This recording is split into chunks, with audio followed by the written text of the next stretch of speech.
Olá, sejam bem-vindos, boa noite a mais uma aula online ao vivo, bem bacana. Para você que está interessado nesse tema diferente, nesse tema bem importante para as vidas das famílias, que é o casamento, o divórcio, o dinheiro e as dívidas. Sejam bem-vindos, podem ir entrando, podem ir chegando. E já começo fazendo aquela pergunta para vocês.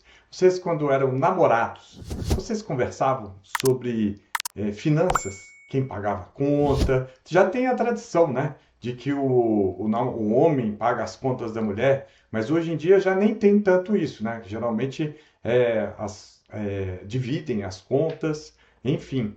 Vocês conversavam sobre isso? Depois vocês namoraram, casaram. Depois que casaram, vocês fizeram combinados financeiros? Vocês conversam sobre finanças, sobre as finanças da família? Sobre os objetivos que vocês querem chegar, aonde vocês querem estar, cada um o objetivo da família como um todo, o objetivo de cada integrante da família como um todo. Vocês conversam sobre isso? Ou você só entrega o seu dinheiro para o seu companheiro ou companheira e não quer nem saber o que, que acontece? Não quer nem saber o que, que acontece com o dinheiro. E aí, se acontece alguma coisa com um pai ou mãe e o outro não sabe o que, que é, né? Pode acontecer, né? Pode acontecer uma doença, pode acontecer aí uma ausência. E aí, como é que vai fazer? Como é que vai tocar as vidas da família? E aí, se tiver um divórcio no meio do caminho, como é que vai fazer? Como é que vai tocar a vida da família com um divórcio no meio do caminho? E é sobre isso que a gente vai falar nessa aula de hoje, que é o casamento, o divórcio, o dinheiro e as dívidas, né? Então é importante vocês entenderem que o relacionamento no casamento também tem o relacionamento financeiro, a conversa financeira. E isso é importante vocês entenderem. Esse é o tema hoje da nossa aula. Para quem não me conhece, eu sou Evandro Conte, professor de finanças, contador, administrador, empreendedor, empresário, ex-Banco Itaú e Safra e ajuda as famílias a saírem das dívidas. E vamos começar lá. Vamos lá do início, gente. Lembra lá quando você era criança? Quando você estava na escola? Você tem certeza que a maioria de vocês não aprendeu a educação financeira. Tenho certeza que a maioria de vocês não aprendeu a educação financeira, tanto na escola, tenho certeza que não aprendeu a educação financeira na família. Ou se você aprendeu o que é algo muito normal aqui no Brasil. O que, que é? Fazer dívidas para adquirir algum bem, algum produto. Mas, gente, não estou denegrindo a imagem, mas esse é uma cultura que tem no Brasil, por falta de educação financeira. Então, a gente está aqui justamente, a gente ajudando, plantando essa semente na cabeça de todos vocês, para vocês terem essa educação financeira, principalmente também na vida da família. Porque não adianta só um fazer o sacrifício de economizar, de juntar o dinheiro, de ter o controle das finanças. Tem que ser o casal, tem que ser todo mundo, a família toda unida nesse objetivo. E aí vai ter que envolver os filhos. Por que envolver? Gente, porque vai deixar a luz acesa num condomínio, num cômodo que ninguém está usando? Para que vai deixar a geladeira aberta? Gente, chama atenção. Isso tudo é dinheiro jogado fora. E você está querendo reverter essa situação. Então, lembra que lá no início, né, você não teve educação financeira nem na família e nem na escola. E a educação financeira que você teve é o que você está trazendo até hoje, muito em função aí para adquirir os bens através de dívidas, não fazendo controle do financeiro, do dinheiro, e aí não sabe o total de dívidas, e quando entra o salário, debita aquele tanto de parcelas de mensalidade dos empréstimos e financiamentos, né? E quando você vai casar, quando vocês do juntam, né, marido, mulher, um casal ali, cada um vem de uma cultura diferente. Cada um tem a sua história de vida que é diferente. Cada um vem com um patrimônio emocional em relação ao financeiro. Uns aprenderam que tem que comprar terra, porque o investimento é imóvel, é terreno. Outros colocam que para você adquirir um bem, você tem que financiar, você tem que fazer empréstimos. Outros sabem que tem que poupar, tem que guardar, mas tem que viver o presente e pensando no futuro. E aí, quando junta um casal, se vocês não conversarem, vai dar esse choque, vai dar essa estremecida. Né? Eu mesmo com a minha esposa, cada um veio de uma cultura diferente. Ela veio de uma cultura da família dela, uma forma de viver com relação ao dinheiro de uma forma. Eu vim de uma outra família com uma forma diferente de vida, pensando no financeiro. E quando a gente encontrou, deu um choque. Deu um choque de cultura financeira gigantesco, gente. E a gente teve que, ao longo desse tempo, a gente se organizar, a gente conversar, muita conversa, muita papel, planilha, traçando objetivos, objetivos da família, objetivos de cada um. Ela tem o objetivo dela, eu tenho meu objetivo, objetivo dos filhos. A gente tem que pensar nisso como um todo. Então, a conversa é o principal base, né, para você ter um bom relacionamento. Você ter um bom relacionamento financeiro com o seu par. Você ter um bom relacionamento financeiro com o dinheiro de vocês. Então, você tem que entender que o dinheiro é da família. O dinheiro não é de um, o dinheiro é de outro. Né? Então, é importante vocês entenderem que o dinheiro é da família. Tá? Outras coisas, né? Muitas famílias têm combinados, cada um faz o seu combinado. Tem família que o marido vai para trabalhar, sai de casa, a esposa fica em casa tomando conta da casa, gerenciando, educando os filhos, levando os filhos na escola. Outros, os dois vão trabalhar e contratam uma babá para tomar conta dos filhos. Cada família tem um combinado, um acordo. Mas não é porque faz esse combinado, esse acordo, que não precisa nem saber como é que estão as finanças. Um não precisa nem saber, nem pensar como estão as finanças da família. Por quê? As finanças é dos dois. A família é dos dois. O filho é dos dois. Então, vocês têm que pensar que é um objetivo comum.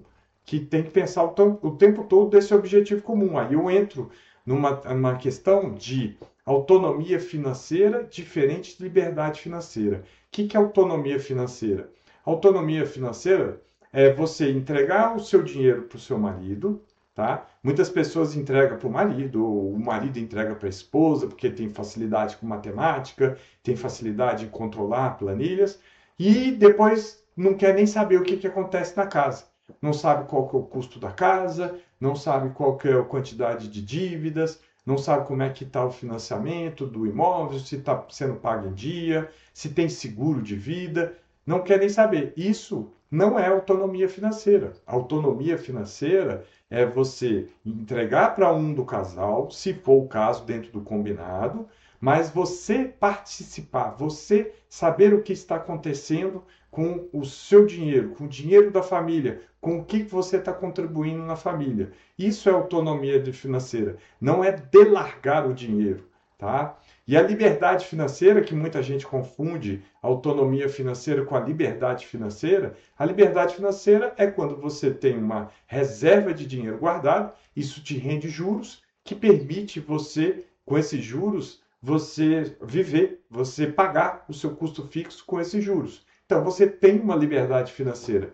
Você tem liberdade financeira para fazer o que você quiser no seu tempo, tá? E essa autonomia financeira que a gente vai bater muito aqui nessa aula de hoje, em dois pontos. Autonomia financeira, por isso que vocês têm que entender sobre autonomia financeira, que não é delargar do dinheiro, você entrega o dinheiro para quem, dentro do combinado, vai tomar conta do dinheiro, mas você participar, você entender, você conhecer, você saber a realidade financeira da família toda.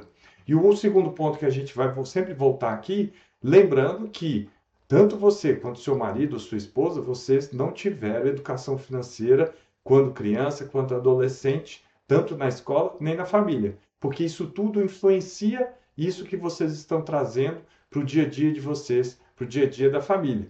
Então, é importante vocês entenderem isso aí.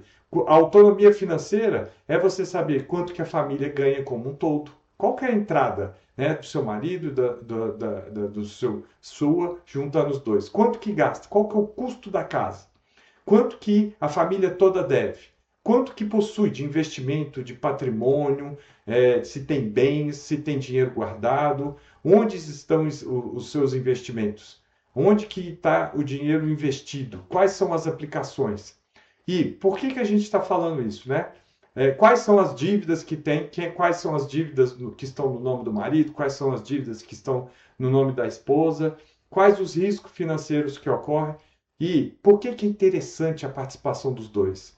Gente, lembra que eu falei que a gente vai voltar muito em que vocês não tiveram educação financeira na infância, não tiveram educação financeira quando criança, na escola, e por que não vocês se unirem nesse momento, né, com o conhecimento dos dois, vocês buscarem conhecimento de educação financeira se for necessário, para maximizar os resultados da família, maximizar os resultados financeiros da família.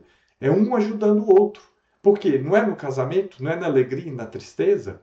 Então, os dois têm que dar palpites, os dois têm que conversar, os dois têm que dar o norte da família. Autonomia financeira não é falar assim, eu conheço a minha realidade e consigo.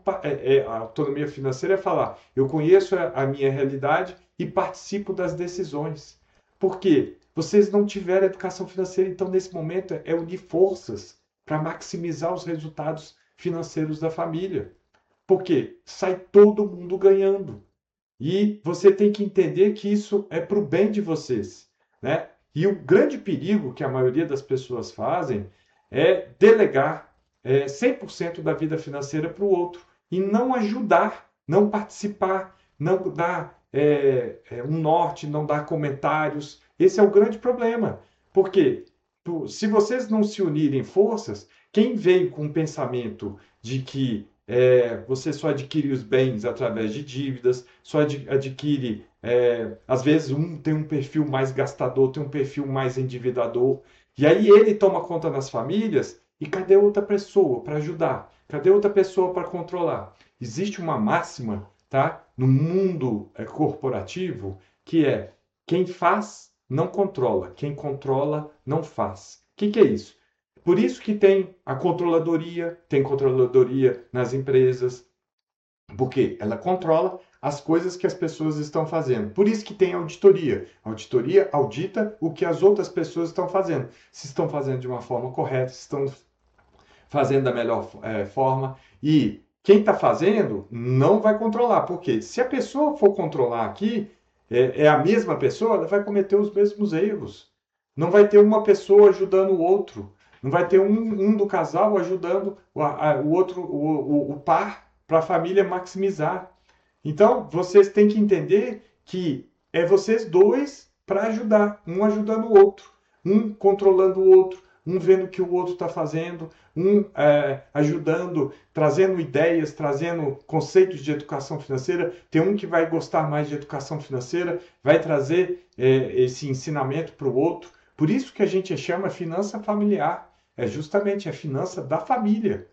Por quê? Não adianta um só fazer um esforço para querer sair das dívidas. Tem que ser a família como um todo. E as crianças, os adolescentes também. Porque senão eles vão continuar gastando energia, gastando água, jogando comida fora, tendo desperdício, sendo que vocês estão precisando economizar dinheiro nessa época. Né? E mais, a confiança não significa ignorância financeira. Não quer dizer que você tem confiança no seu marido que você não pode ajudá-lo, ou confiança na sua esposa que você não pode ajudá-la. É os dois ajudando juntos. Né? E por quê? Se um não souber o que acontece na casa, e se acontecer alguma coisa na família? Um perdeu o emprego, um se ausentar permanentemente, acontecer uma separação, ou pode surgir uma crise no casal. E quem vai pagar as contas? E quem sabe como é que estão as contas? Os filhos têm que comer, os filhos têm que ir para a escola, quem vai pagar a escola? Isso tudo pode acontecer num relacionamento. E isso aí, inclusive, me fez refletir recentemente, porque é um erro que eu estava cometendo, e eu faço meu imposto de renda, tenho seguro, tenho um plano de previdência. Se eu faltar, minha família ganha, só que eu nunca comuniquei isso para minha esposa. Eu percebi o erro que eu estava cometendo. E aí eu comecei a colocá-la no mundo, né? Porque se acontecer alguma coisa comigo, como é que ela vai pagar as contas da casa? Né? A gente tem um combinado nosso, como é que ela vai cumprir esse combinado, sendo que se eu ficar doente, se acontecer alguma coisa, isso tudo pode acontecer, né? Mas a gente tem que pensar nessas coisas. E lá na frente, e uma separação, e um divórcio, porque isso é um baque muito grande. Né? E quem não participou das decisões, quem não sabe o que está acontecendo na família, na hora que chega nesses momentos, vai passar apertado, vai ter dificuldades de passar nesse momento crítico, que é de ausência de um, que é de doença, que é de crise no relacionamento que acontece. E tem que pagar as contas das crianças, os filhos têm que ir para a escola, tem que comer, tem que ter alimentação, tem que ter moradia. Né? Então, isso é importante, essa questão. Você pode delegar as tarefas financeiras, mas não pode delegar a consciência financeira da família. Então, a participação dos dois é importante. Eu sei que essa aula é até um pouco polêmica, porque a gente está quebrando alguns paradigmas, né, da cultura da família brasileira, em que o homem é que toma a decisão, que o homem que bota o dinheiro em casa e que tem um estigma que a mulher que gasta muito, a mulher só sabe gastar. Mas se ela participar, pensa bem, se ela participar, se ela acompanhar as contas da casa, se ela vê que está em dificuldade, e que vai respingar para os filhos. Será que ela não vai entrar nos eixos? Será que ela não vai se unir? Né? Será que ela não vai entender que essa questão aí dos gastos tem que ser controlado? Então, é uma coisa que vocês têm que pensar. E não existe uma regra correta. Ah, minha família é desse jeito, a família é daquele outro jeito. Existe sim um melhor combinado para sua família. O melhor combinado pelo perfil de vocês. Como é que vocês trabalham, como é que vocês são, cada um, se é gastador ou não. Lá em casa a gente tem a sorte que a minha esposa não é da gastança. E eu também não. Então a gente é até um casal econômico. Então, assim, a gente fez os nossos combinados. A gente está aí juntos 23 anos. Ao longo desses 23 anos, como eu falei, quando veio lá no início, foi um choque duro, porque eu vim de uma família de guardar dinheiro, de poupar. Ela veio de uma família de empresários que se arriscam muito. Então teve um choque de cultura até a gente alinhar. Foi através de muita conversa, muito diálogo, conversando em cima da planilha, conversando, pensando na família como um todo, na educação dos filhos, traçando um norte, um objetivo para a família como um todo. Então vocês têm que tentar entender, né? Uma coisa é você combinar, você paga essas contas, eu faço as compras, você faz os investimentos, eu cuido da planilha. E a outra coisa é, eu não sei de nada, eu nem quero saber o que está acontecendo. Pois é, e se acontecer alguma coisa com o seu marido, sua esposa?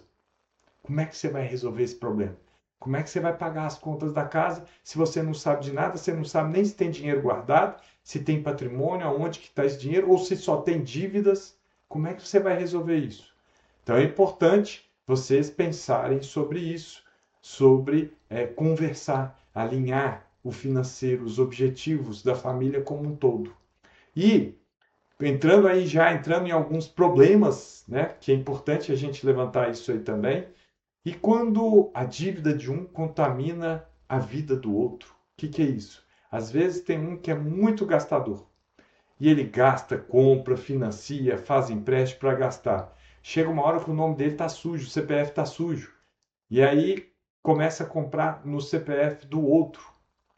E aí começa a ter as questões, os problemas, porque um está muito endividado, porque muitas das vezes não sabe quanto que a família está devendo, quanto que a família gasta, qual que é o custo da família, e está achando que tem dinheiro, mas tem compulsão por compras, tem compulsão por bets, apostas online.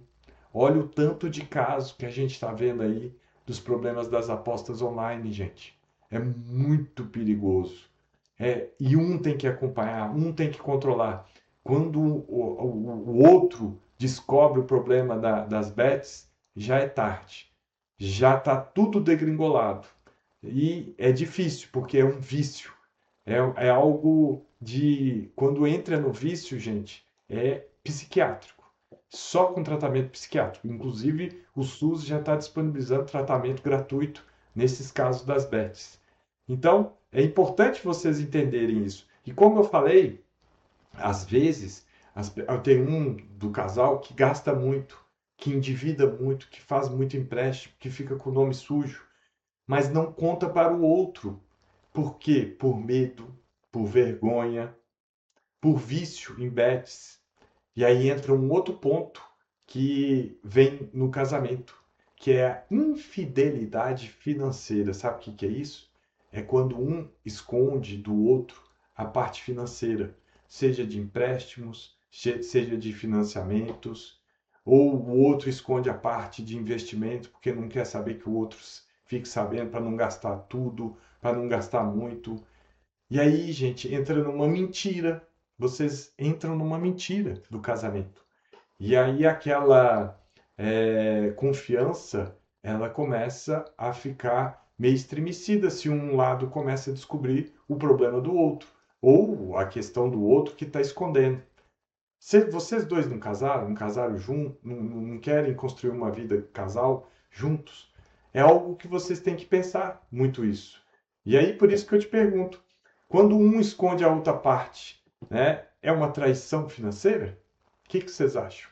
Sim ou não? Né? E aí você já tem essa infidelidade financeira, um escondendo as coisas do outro, e aí o relacionamento no casamento não está bem, mas por várias questões, né? E aí vem uma separação. Ou seja, algo já vinha antes, né? O divórcio, o problema financeiro, às vezes, vem de um problema anterior no casamento. Falta de conversa, falta de diálogo, o amor acabou, a paixão acabou, né? Não teve conversa entre ambos. E aí isso vai refletindo no financeiro, vai só aumentando a bola de neve, né? Isso aí vai crescendo porque vai acabando a conversa, vai acabando o diálogo, tanto financeiro quanto no próprio casamento.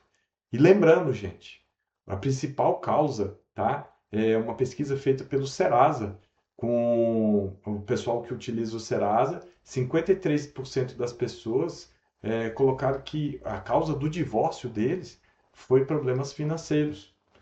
Então, aí eu pergunto, será que foi o Alisson, como é que é? O Alisson Arruda. Infelizmente estou passando por isso na minha vida. É isso aí, boa noite, Alisson Arruda. É sobre justamente essa aula que a gente está falando, né?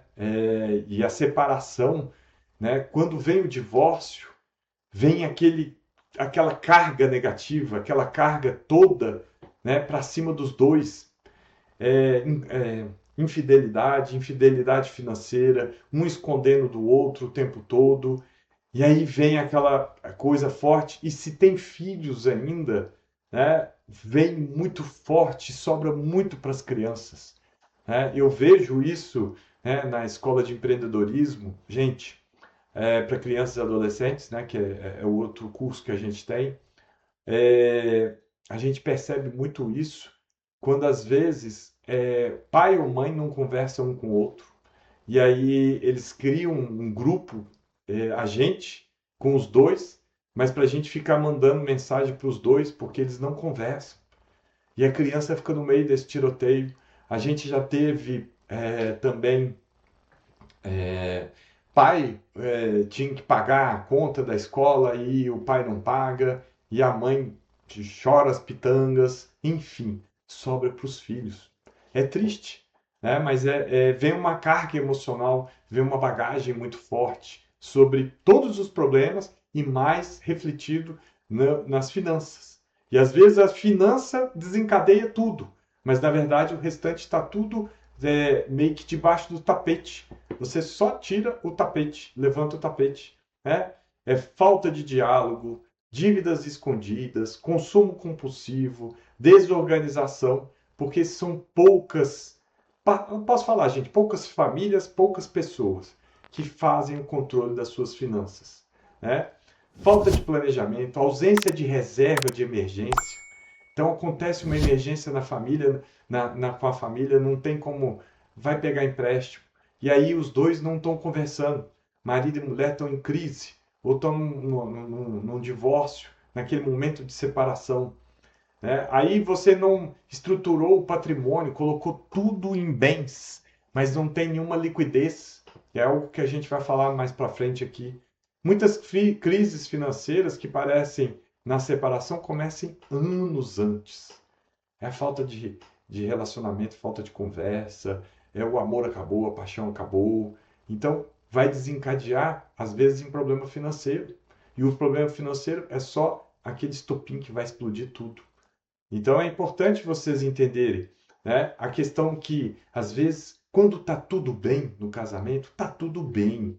Vai ficar bem com as finanças, o outro lá está gastando, tá tudo maravilha, não tem problema, está fazendo dívida. Não, pode fazer dívida do meu nome aqui, não tem problema não. Quando está tudo bem, gente. Mas quando começa a degringolar, quando tem uma crise, isso tudo começa a florar. E aí, ao longo desse tempo, de 5, 10 anos, 15 anos, que você delargou o financeiro para o outro, você não acompanhou, você não fez junto com ele, você vai colher esse resultado. E normalmente, quando você colhe esse resultado, é dívidas, às vezes a pessoa não pensou na liquidez, no patrimônio, muitas das vezes a pessoa colocou tudo em imóveis, e aí entra a separação. Lembrando, gente, a separação aumenta o custo da empresa, aumenta o custo da família, porque são duas pessoas que vão morar em lugar separado, vai ter que pagar aluguel, cada um, ou comprar uma casa, vai ter um custo de alimentação, vai aumentar o custo. E a renda diminui, porque a renda de um vai para lá, a renda do outro vai para cá. E os filhos? Como é que os filhos ficam? Né? Então você tem que entender a questão do patrimônio, né? Se tem liquidez. O que é liquidez? Se você colocar todo o seu dinheiro em imóvel e você precisar desse dinheiro para pagar uma reserva, uma emergência, você não vai ter esse dinheiro. Aí você vai ter que queimar o dinheiro, queimar o imóvel, vendendo por um valor muito mais abaixo, porque você está desesperado para pegar o dinheiro. Então, é um ponto que vocês têm que pensar sobre a questão de formar patrimônio, você dosar, fazer um equilíbrio do patrimônio, né? Se vai ser em bens, se vai ser em investimento, se vai ser, pelo amor de Deus, bets não é investimento, esquece bet, acaba, tá? Inclusive, só fazendo um parênteses, falando sobre as bets, já tem uma funcionalidade, tá? Que uma pessoa pode ter um portal do governo em que uma pessoa bloqueia o CPF da outra pessoa para ela não conseguir entrar mais nas casas oficiais de apostas autorizadas pelo governo e ela parar de fazer apostas, tá, gente? Então, quem está vivenciando isso aí, oi, Pedro Américo, vou continuar a acompanhar o perfil. Obrigado, Pedro. Obrigado aí. Então, quem tem esse problema aí das bets na família, né, existe essa possibilidade de você bloquear o CPF do outro. Então, se você está acompanhando as finanças da família, vai chegar uma hora que você pode acender esse alerta e bloquear o CPF de quem está viciado nas bets. Inclusive, também, como eu já falei, estou reforçando, o SUS já tem tratamento gratuito para as bets, né? É atendimento psiquiátrico, tá? É muito importante isso. Outro ponto aqui que é importante vocês entenderem, na hora da fase da separação, tá? Não conte com dinheiro que ainda não chegou. Porque, gente, na hora que tá na briga, naquele nervo, descobriu a traição de um, descobriu a infidelidade do outro, ou o outro já tá com uma namorada nova, gente, aí vem a emoção, vem ciúmes, vem um monte de carga. E você vai ficar contando com o dinheiro que vai vir da separação, a probabilidade dele demorar a vir é grande. Por isso que você tem que acompanhar, tem que participar, nas decisões enquanto está tudo bem.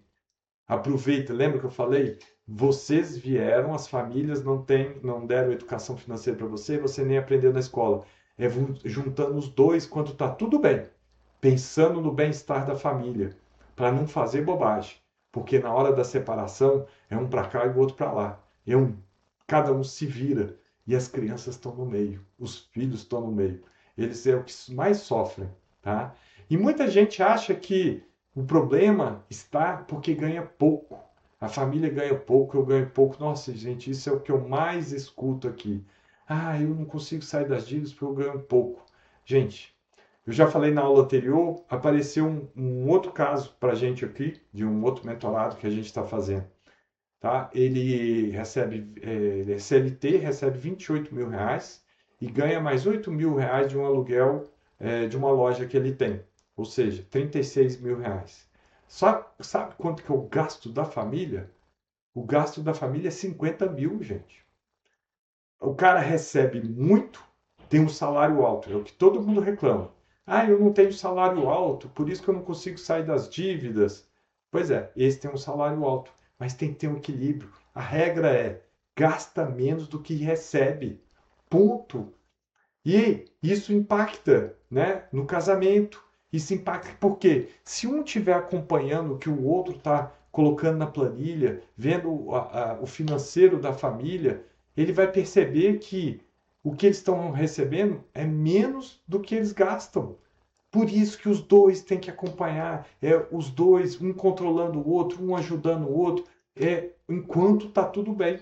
Porque depois vira uma confusão, vira um Deus nos acuda. É dívida que vai para divórcio, é dívida que vai trazer os problemas financeiros. Lembrando que problemas financeiros é o maior causa de divórcio aqui no Brasil. Tá?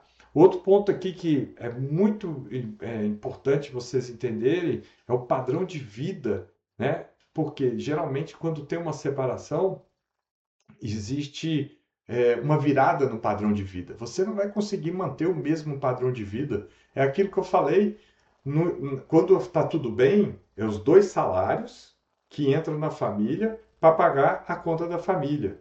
Quando separa, é um salário para cá, o outro salário para lá. Aí esse aqui tem que pagar um aluguel da casa, o outro tem que pagar o aluguel da casa que ele está morando e ainda tem que dar pensão para os filhos. Então, o padrão, você não vai conseguir manter o mesmo padrão, vai ter certa dificuldade de manter o padrão, porque a renda dividiu e o custo vai aumentar. Então, você que está separando, você vai ter que repensar sobre o padrão de vida que você está levando. Então, é importante vocês entenderem isso e, às vezes, readequar o novo padrão de vida para a sua vida, tá? O perigo, tá? De tomar as decisões quando está no auge da emoção, no auge da separação. Gente do céu, isso é muito complicado. O que a gente vê é quando a carga emocional de uma parte já está um caco, está lá embaixo, autoestima baixa, aquela, como é que fala, gente? Aquela dor emocional, dor psicológica, e aí a pessoa não quer entrar no detalhe da separação. Tem raiva, tem medo de enfrentar a outra parte, se sente às vezes culpada pelo fracasso do casamento, fica desesperada, está cansada, querendo logo acabar com tudo, e em 10 minutos ela fala sim para tudo. Só que isso vai impactar na vida dela e às vezes dos filhos também por 10, 15, 20 anos. Então, eu sei que é difícil, gente, mas nessa hora o emocional não tem que falar mais baixo. O racional é que tem que falar alto nessas horas. E os filhos não podem virar uma arma financeira, né? Eles não podem ser uma arma contra o outro, né? Ex-marido existe, ex-esposa existe, ex-filho nunca vai existir. Filho é pro resto da vida. Então, não coloque eles no meio desse tiroteio, nesse fogo cruzado, porque é triste, né? Eu sei que é uma aula de educação financeira, mas eu falo muito aqui que educação financeira é educação para a vida. Então, é isso que vocês têm que pensar, né? A vida da criança não para porque o casamento terminou. Questões de pensão, guarda, divisão patrimonial, regime de bens, eles devem ser muito bem trabalhados, inclusive às vezes até podendo aí, o ideal é com advogados que têm essa consciência, sabe direitinho a melhor forma de você trabalhar, né? E o acordo verbal, gente, é um risco muito grande, né? Você fazer um acordo que é verbal, às vezes, o carro está financiado no CPF da esposa, mas quem usa é o marido. Aí na separação o carro fica com o marido. Aí o marido fala assim: não, preocupa não, eu vou pagar o financiamento quando vê. Daqui a 3 meses o financiamento está atrasado. O marido te viu com o namorado, ficou da vida e ele falou assim: então tá, ela vai ver agora. Vou começar a parar de pagar o financiamento do carro que eu estou usando, mas que está no nome dela. Então, um acordo verbal não é um risco. E o que todo casal deveria saber aí, né? Que a gente falou aí nessa aula. Gente, está fazendo sentido para vocês aí? Quem tiver dúvida pode mandar, tá? Pergunta, fiquem à vontade. Então, ó, dicas para vocês saberem o que precisa. A renda total da família, para você ter autonomia financeira. Renda total da família, o custo mensal da casa, total das dívidas, se for o caso, total do investimento, se for o caso, aonde está investido nas dívidas, que tipo de dívidas tem, é financiamento de veículo, é financiamento imobiliário, é crediário, né? O patrimônio que está dividido, quanto que tem de imóveis, aonde, quais são os imóveis, qual é a liquidez, tem registro do bem, né? Os seguros, se tem algum seguro beneficiando o outro da família, as contas bancárias, quem tem acesso, os dois, é conta conjunta. Recentemente, né, eu tinha uma conta só minha, gente, durante anos, mas nunca passou isso na minha cabeça. Recentemente coloquei minha esposa como co-titular da conta, porque se acontecer alguma coisa comigo, como é que vai tirar o dinheiro lá para fazer o pagamento das contas da casa? Né? Você tem que pensar nisso. É finança familiar. Né? Quais são as obrigações futuras para pagar? Né? O que tem a pagar? Em nome de quem estão os contratos de empréstimos, de financiamento? Quais dívidas possuem garantias reais? Financiamento do veículo, financiamento da casa, né? Quanto de dinheiro existe de liquidez e quanto que está em patrimônio, bem imóvel, né? Isso tudo o casal tem que saber, é o ideal. Gente, de novo, pode acontecer perda de emprego, pode acontecer uma doença, pode acontecer um falecimento. E o outro que vai ficar, o outro que tem que conduzir isso, como é que ele vai resolver? Pensa nos seus filhos, é importante, tá? Então, aqui para finalizar, vou deixar aqui para vocês como construir a sua autonomia financeira na prática. Conheça os números. Gente, é o que a gente fala mais aqui. Faça a planilha financeira da família. Faça lá quanto que entra da família toda, qual que é o gasto da família toda, quais são as dívidas, quais são os investimentos que a família tem, detalhado item a item.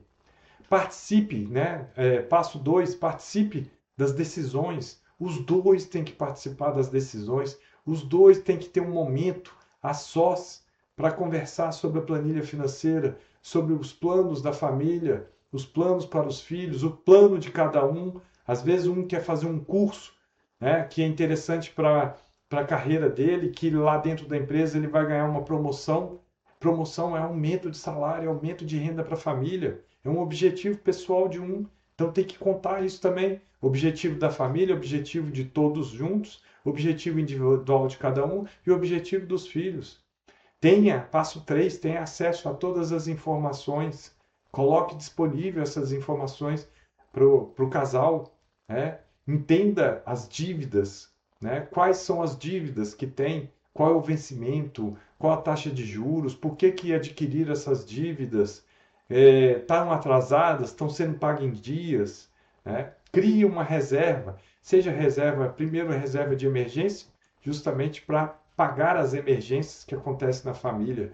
Depois reservas para sonhos, sonho para aquela viagem tão sonhada da família, para Disney, por exemplo, sonho para pagar a faculdade do filho, sonho para adquirir um veículo, Então, é o objetivo criar reservas.